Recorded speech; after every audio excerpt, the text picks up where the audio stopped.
Thank you for that beautiful song. And I have a challenge this morning in that I have so much that I would want to share that I couldn't figure out what and how to funnel it. And then I found some quotes and things, and then I know that I happen to be in the middle of a transformation. That's why I want a new theme song. The theme song that Alice always plays for us every Sunday morning is Ode to Joy, because I like the title, and I like the intention, and it doesn't fit me anymore.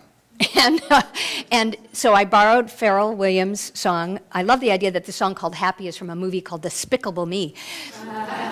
There's just a nice, I love that because it's the yin and the yang of it. It's the dark and the light and the balance of it, you know, a movie with that title. And so I'm looking for something. I don't have Mr. Williams' permission to use that every Sunday, but I'm splurging and hoping he'll understand, until I find what my new entrance theme song can be, because there's this transformation. I think it began actually in November at the homecoming. There's been this transformation, and it's delicious to come out and want to sing that I'm happy. And I know that some of that is from what's been also taking place for me lately. Well, I was listening to John's wonderful invocation, and a phrase he used was, "It's a made-to-order day." I love that. And so it fits with my opening quote from A.A. Milne that says, "What day is it?" "It's today," squeaked Piglet. "My favorite day," said Pooh. Yes, today is my favorite day, because it has never been before. It is the day I own, claim, and because I am here and now and mindful and present, and because I'm happy.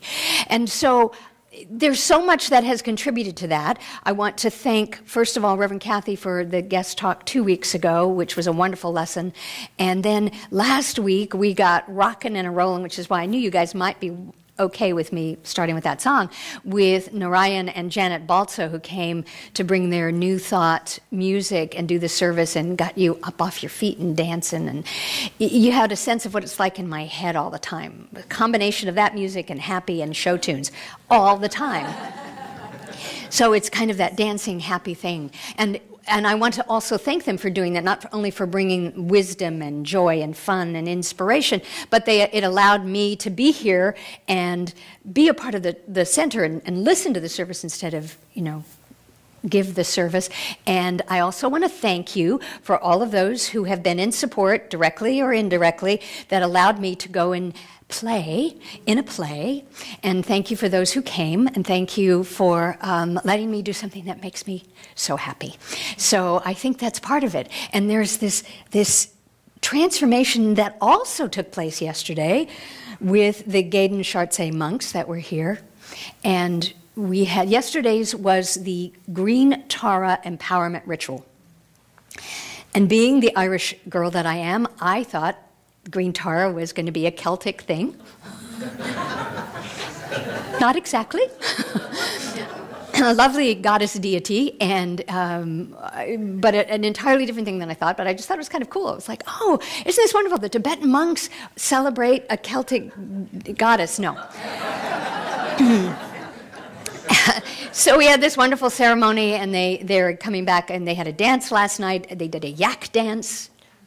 And they have things in the Loftus Hall that they're selling. As Denise said, they have a lecture this afternoon at 2 o'clock.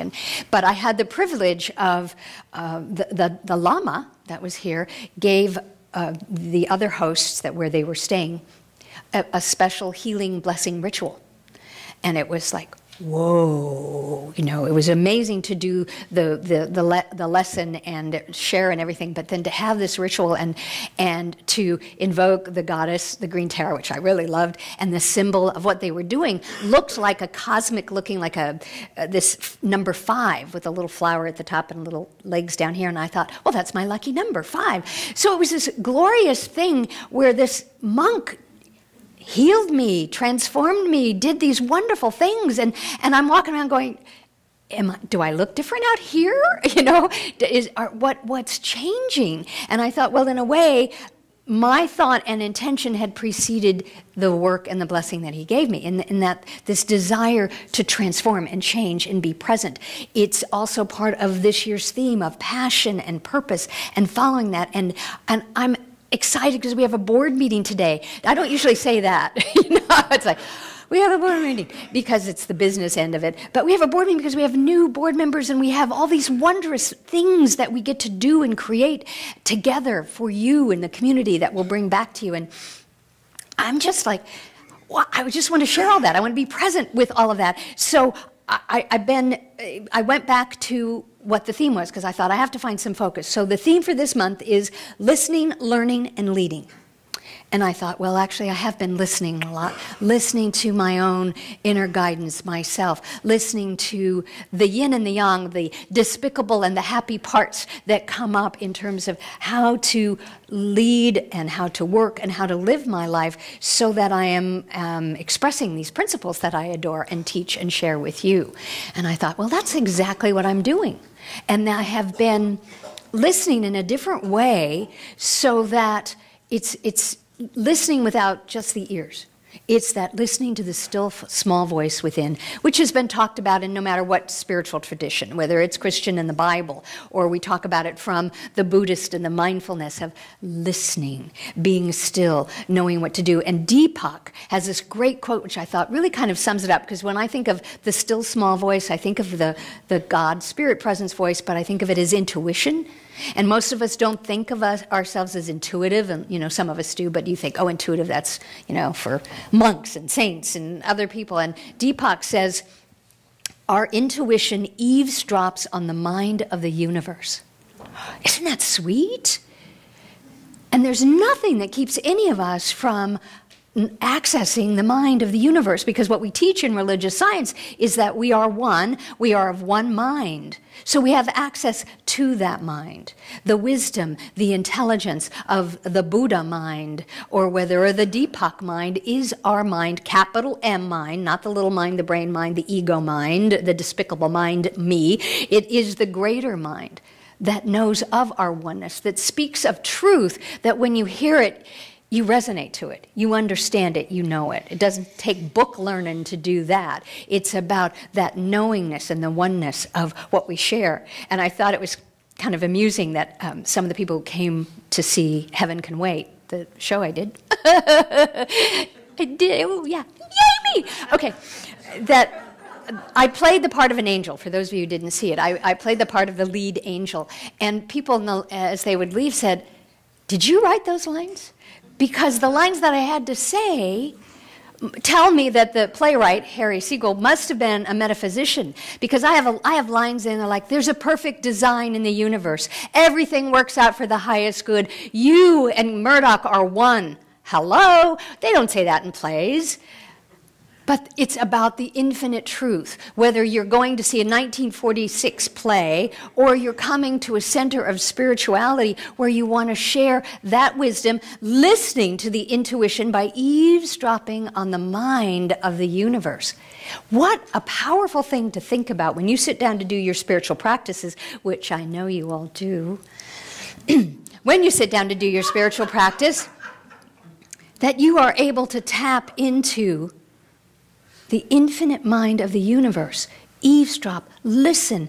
And if, for some of you who, when you think, well, I'm not going to listen to my still small voice and I have monkey mind chattering at me all the time, but if you think about it as if you're listening to the universe, you're eavesdropping, first of all, it makes it more fun, doesn't it? Okay, well, what's God saying now? Cool, really? That you put it into that context, that maybe you detach yourself, your ego self and expectations, and really have a chance to eavesdrop into the infinite wisdom that is here to guide and direct you. That's been there all along and will continue to be there. The other thing that I got to do this past weekend, which was listen, and it came from being able to listen to intuitive wisdom, was the privilege to go and hear George Winston in concert. How many of you are familiar with George Winston? One, oh yes, thank you, oh good. And if you're not, I will share my CDs with you and listen to his music. An extraordinary pianist. Well, now he also plays guitar and harmonica, and he was one of the premier artists from Windham Hill back in the 80s. And I have the privilege of being a friend of his. We both worked together at Peterson Publishing back in the... And... so I've known him all along and followed his career, and he has only gotten to be a better human being. The sweetest, kindest man on the planet. In fact, when you go to his concerts, he encourages people to bring food for the local, he always checks in with the local food bank wherever he's playing his concert. And he asks that you bring, non-perishable foods to donate. And so we went, and the concert was just transformational. Just listening to this man, this very quiet, humble, gentle man, play the piano that expanded my soul. It was transforming. And then he comes out, and it's like, I haven't seen him in a long time, and it's like, well, hi, how are you? He gives me a hug. It's like, whoa, because I felt like this, like, he's a celebrity. Oh my God! But I know him. He's my friend. And then he comes out, and I was like, but I'm listening to someone who followed his passion and his purpose. He used to be one of the mail carrier. I don't know what you don't want to say mail boys, but we were in this corporation, Peterson Publishing, and he was the mail deliverer in between the floors in the buildings. And I would run into him. I was one of the secretaries there, and he and I were one of the 5 people in the whole company that would take the stairs instead of the elevator. That's actually how we met. And he would just, run up and down the stairs, and he'd deliver, and he would be this mail guy, this long-haired, glasses mail guy, kind of looked like a hippie. And then suddenly, now, then we'd go and we'd listen to concerts at McCabe's, and we'd do this, and then Windham Hill and all of his fame. I say that with quotes because I don't think he considers it that way. I think he considers it as his expression and service of his gift. And it shows, and you can hear it in his concerts, to be able to do that. And I sat transformed not only by the music, but by this man's clarity to give from his heart and soul into everything he does. I went, yes, that's what I want to be when I grow up. That's what I want to be able to do all the time, to be able to give of that service. So we got to listen to George Winston. We got to listen to the monks. I got to, those of you who are here, and I thought, there were probably people at the concert, probably people here at the monks that just came. Was like, well, I'm supposed to go to a concert. I'm supposed to go to a healing ritual at the monks. And I don't know if they listened. And we teach a different kind of listening.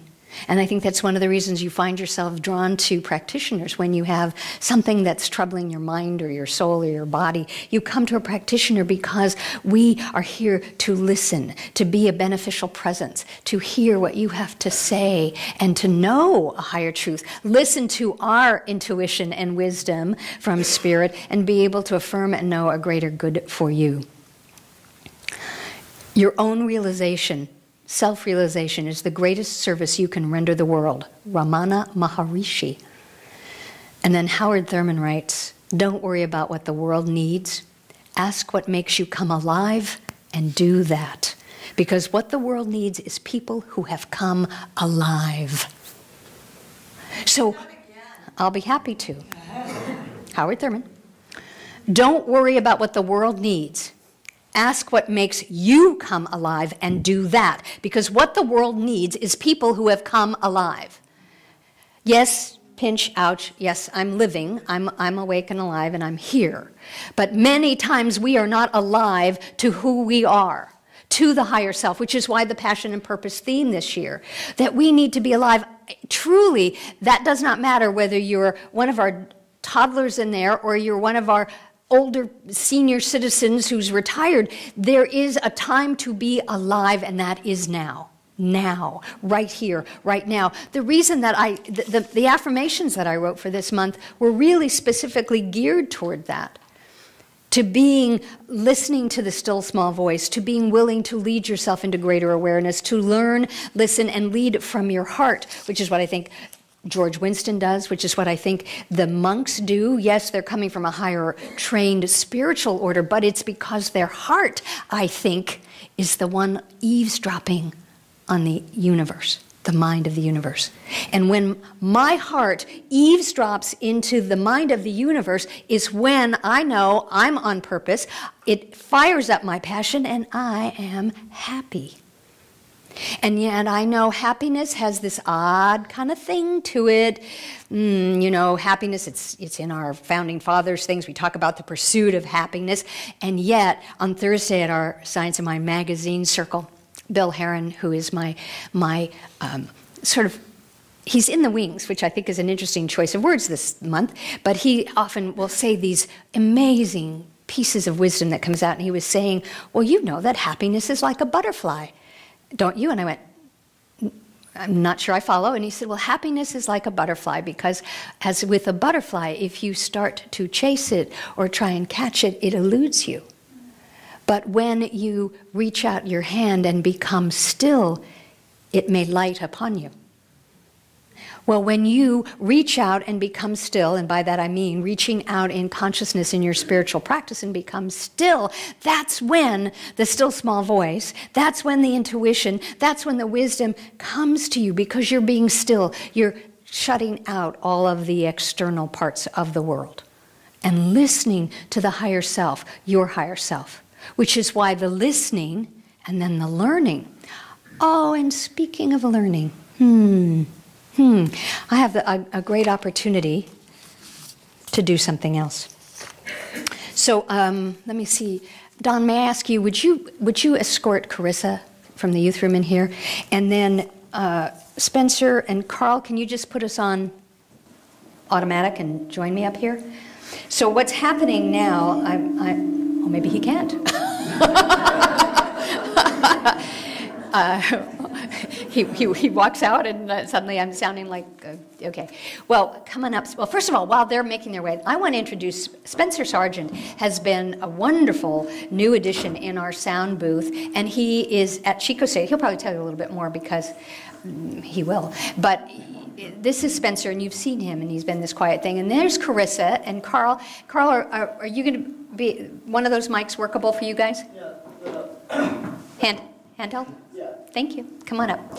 These three people, and they can stay there, and I'm going to do. I'm privileged to, where is Beth and Sherry? Please come up. The rest of, Martha Dunbar, for those of you who know Martha, has been a practitioner emeritus at this center for over 25 years. And a few years ago, she established the Dunbar Scholarship to be able to fund youth within our center that attended or served or worked so that we could offer them money towards their higher education. And so Beth Miller and Sherry Line Coyle are on the Dunbar Scholarship Committee with me, and there's three of them. Why don't you, if you would like to, so while they hand them to the checks, Spencer Sargent has been doing sound for us. Carl Tenkoff is still back there doing sound for us as we speak. And Carissa Lieber has been working with our youth and taking pictures for us. And so we're very proud that we can give them these scholarships to help them. And I've asked if they would each just say something so you get to know them. And Congratulations. Thank you so much. Spencer, why don't you start, please? Wow. Thank you so much. I don't know how to express how much this means because I just recently, this last semester, depleted my college fund. And this came at a time, like when I got the email from Rev Duchess, it was like blew me away. And it opened up so much opportunity because now I can actually study this summer because I'm a recording arts major, sound engineering. That's probably why I'm behind doing sound. But I am really interested in doing sound for film and TV, mostly film though, sound effects. I have work for you later. And there's a program in Monterey this summer that's it's a crash course with industry professionals, and I found out last week when I got this email from Duchess, I found out about this summer arts program, and it's just like everything's falling into place. And it's just,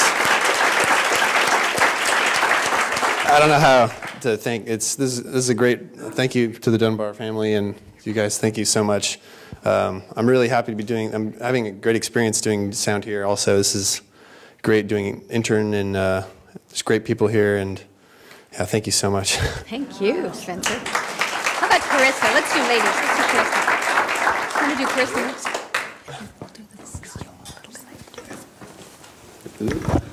So I'm Carl. You guys, most of you probably know me. I've been here a while. Excuse me, I'm not feeling the best right now. And this just means so much. It really does make life a lot easier and simpler. You know, I'm going to be graduating. This is my last semester. I'll be graduating. That's just what's very upset about it. I'll be applying to med school this summer. I just want to say thank you for all the support.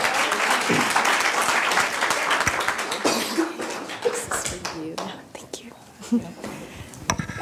Hi, I'm Carissa. I'm Carissa. Thank you so incredibly much. I used my last scholarship from last year to try out beauty school, and that didn't work. I dropped out, and so I'm at Butte right now, but I do have plans. I want to go work for Disney. That's my main goal, is to go do animation for Disney and major in photography and graphic design. So this is going to help a lot, so thank you so much. Thank you. What I'd like us to do is what we do for the littler youth at the end of this service. So if you just place your hands up here, and we're going to say this to you, and it's on your program if you don't already know it. We see you, we hear you, we love you and bless you, and we are here for you. Thank you. Thank you. Thank you. Gosh, that's cool. And I love hearing, you know, going into the arts, even the medical arts, but going into the arts. And so, you know, maybe Spencer, after you take that crash course, we can do that video I'm looking forward to doing with a flash mob. Okay, so there's that. So that's passion and purpose. That's listening, and they represent some of that learning, and which is what you're doing. And I found one of the quotes that's been really significant to me in my life, and then it just got lost along the way, and I found it again last night, and it's from Hermann Hesse. Hesse? Okay.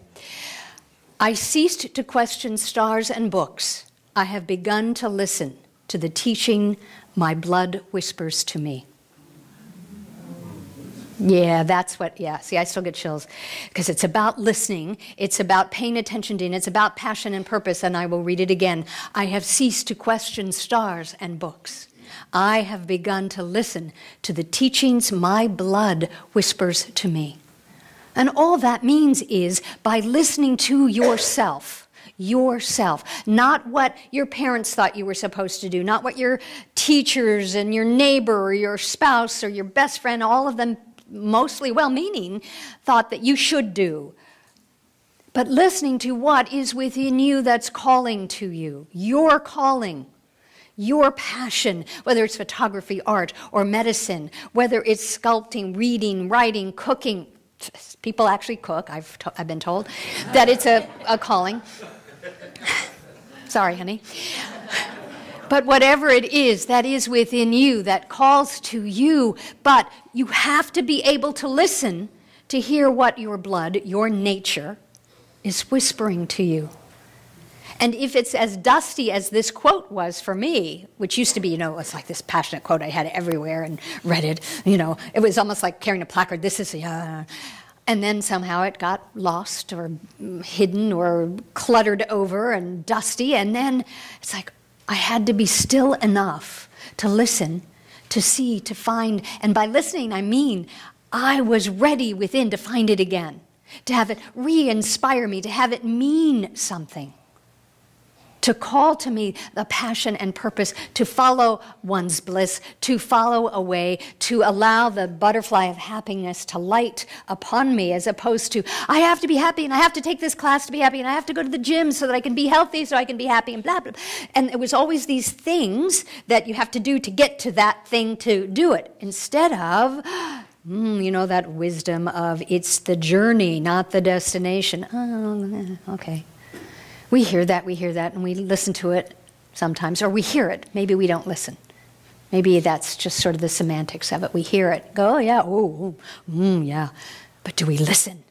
Because oftentimes, if we really listened to what our blood whispered to us, it can get kind of uncomfortable. It could even be nervous-making.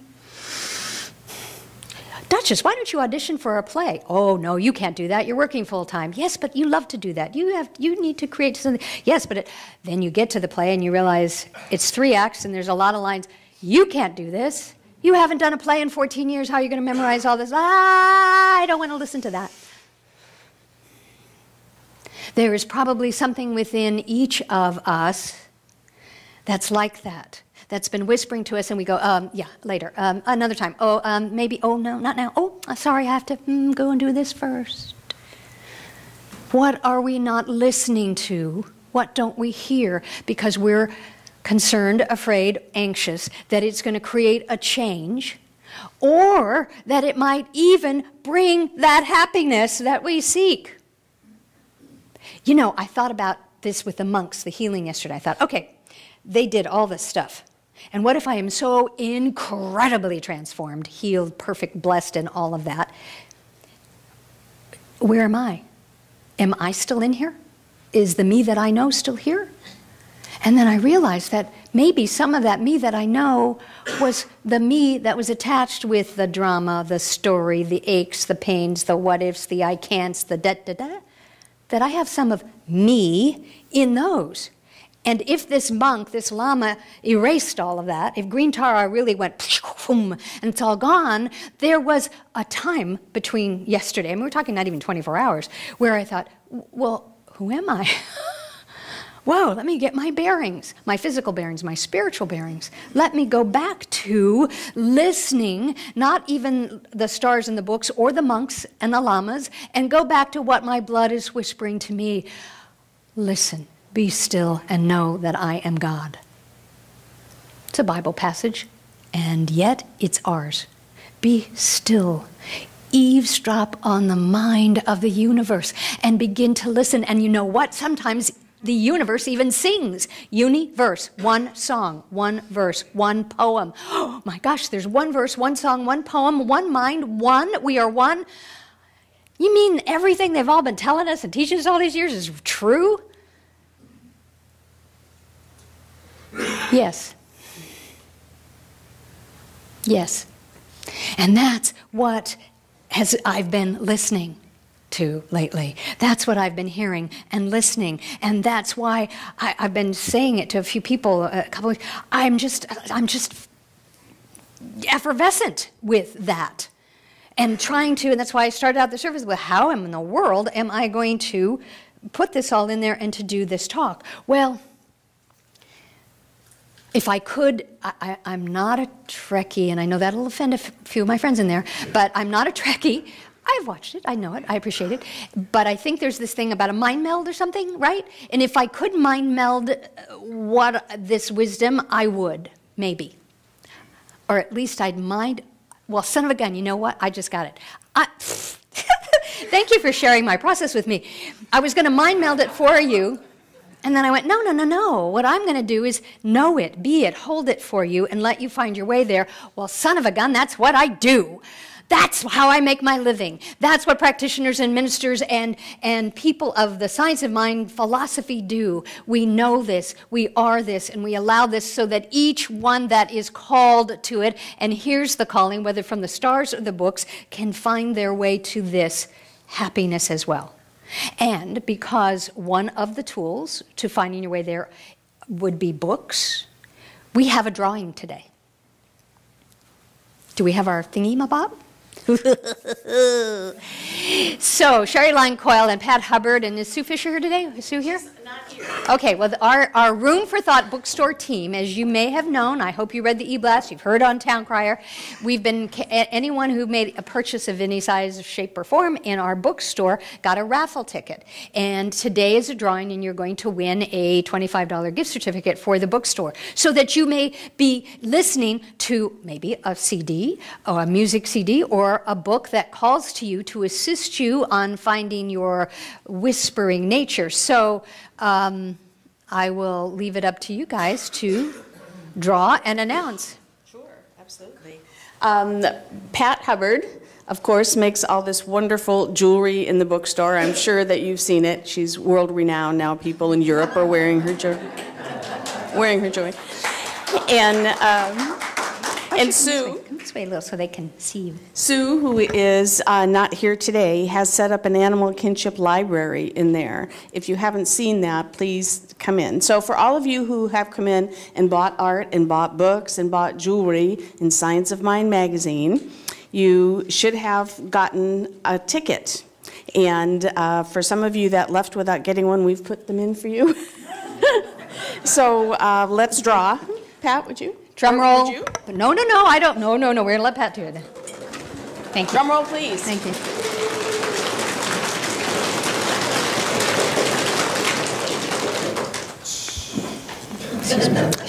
Shirley Smith.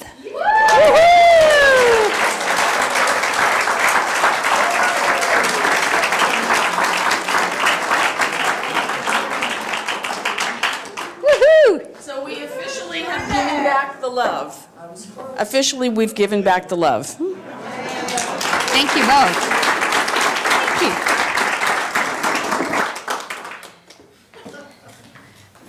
you. So that's part of that, and I think they're going to do something special in May for Mother's Day, so just stay tuned to that, and congratulations, Shirley, and thank you to the Room for Thought bookstore team as we continue. So Hamilton Boudreau,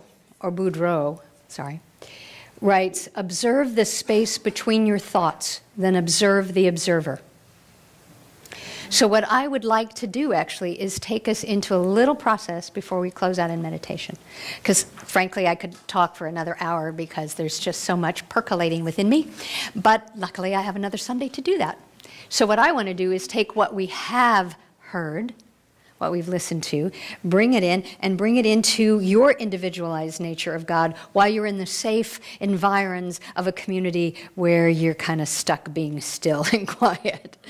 So if you would indeed close your eyes, get comfortable. If you have stuff in your hands, if you want to put it under your seat. And we're closing our eyes so that we tune out any of the lights or sparkles or sounds or distractions. And then we begin the way most meditations or mindfulness practices begin, which is with the breath. And we're not going to change the breath. All I'm asking for right now is that you notice it. Probably for the last 40 minutes, you were breathing happily, successfully, without any attention to it. Now you can appreciate the process of the inhalation and the exhalation.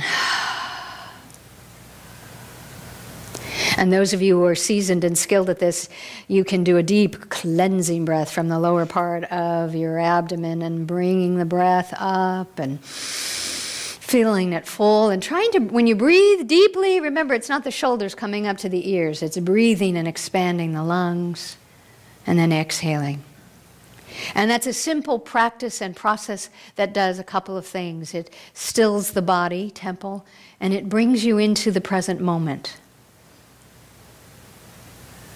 So breathe into this moment, breathing in the breath of life, and exhaling, knowing this truth. And because we're talking about listening and hearing, while we're quiet for a moment, open your ears to hear. See what sounds you can identify. You might hear the hum of the lights or the air conditioner. You might hear your neighbor's watch ticking. A paper rustling or someone shifting in their chair. Just take a moment and listen.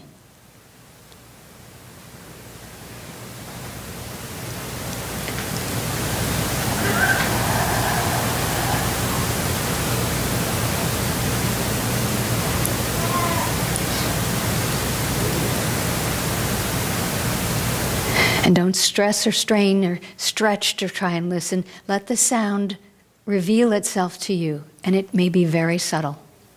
Maybe it's your heart beating, the sound coming on the other side of the wall, my voice. Listen.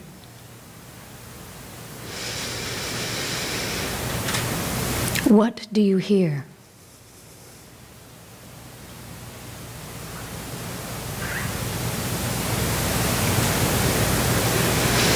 And now take in another deep breath, and as you do so and as you exhale, give yourself permission to eavesdrop on the mind of the universe and listen to what your higher self, spirit, God, call it what you will, what that infinite wisdom might have to say to you today. You alone. Listen.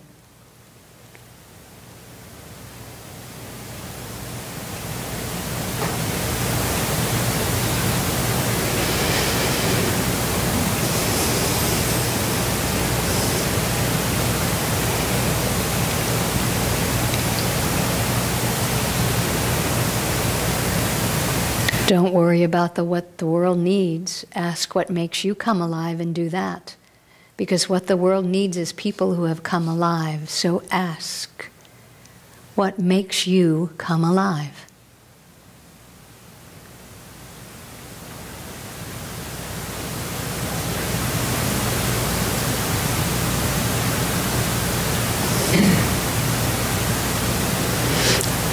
It could be a small daily joy of seeing the smiling face of your furry companion, or it could be the bigger joy of your dream being realized. What makes you come alive?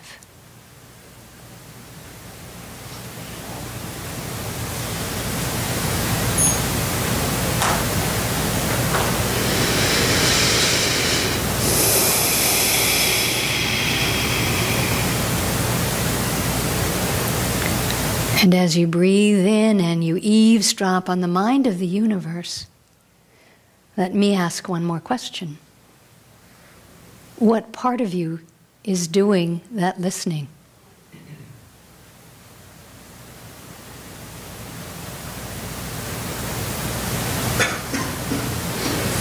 It's no longer just the physical ears, is it? See if you can identify that part of you that is hearing and listening, eavesdropping, if you will.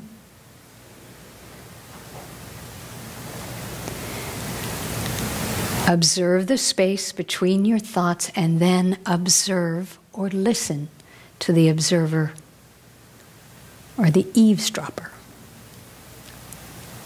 Who is that?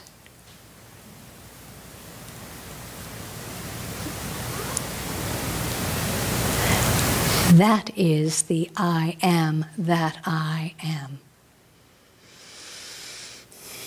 And breathe that in, for today may have been the first time you've ever been introduced to that part of your being, or maybe it's a reunion of sorts. The I am that I am. The still small voice, the intuition, the higher self. And now that we are one with that, aligned with that, let me speak our closing spiritual mind treatment in the first person, keeping it in the I am. For I am one with all life, one with the infinite intelligence of the universe, one with that which we call the beauty of nature, one with that which we know as wisdom, one that we know as creativity and passion and purpose and expression. I am that I am. And I know and recognize that all that shows up as those exponents of nature or creativity and life, I am one with that.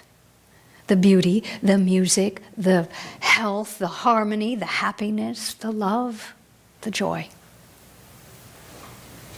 And as I identify that, as I reunite with my higher self, that which I am, then I begin to claim that. I begin to bring that back into my awareness. I know that I have the empowerment, the ability, the willingness, and the wherewithal by which to eavesdrop on the mind of the universe, to know my highest good, to listen to what I need to do, to where I'm being called or led. And as I know this for myself, then I make it possible for the people that I love and care about in the world around me to do the same. And I claim and accept this awareness, this mindfulness and empowerment for myself, for my family, my loved ones, the community. Somewhere around the world, somewhere right now, there is someone who needs to know this. They may not hear us say these words, but they feel it like a cosmic goose. Just right there for them. A knowingness, an intuition manifested. Something that someone else on another part of the world might call it a fluke. And we call it oneness, synchronicity, present time, now. So I know this, I affirm this, and I give myself permission that I am willing to live this way. To listen, to learn, and to lead from my heart.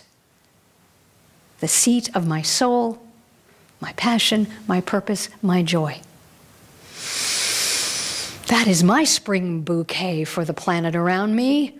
And now I just tie a beautiful ribbon around it and I toss it right back up to spirit. So that thy will is being done through me, eagerly, joyously, gratefully. I release this prayer. I know it is good, I know it is God, and therefore I ask you to join me as we say, and so it is, and so I am, and so we are. Amen.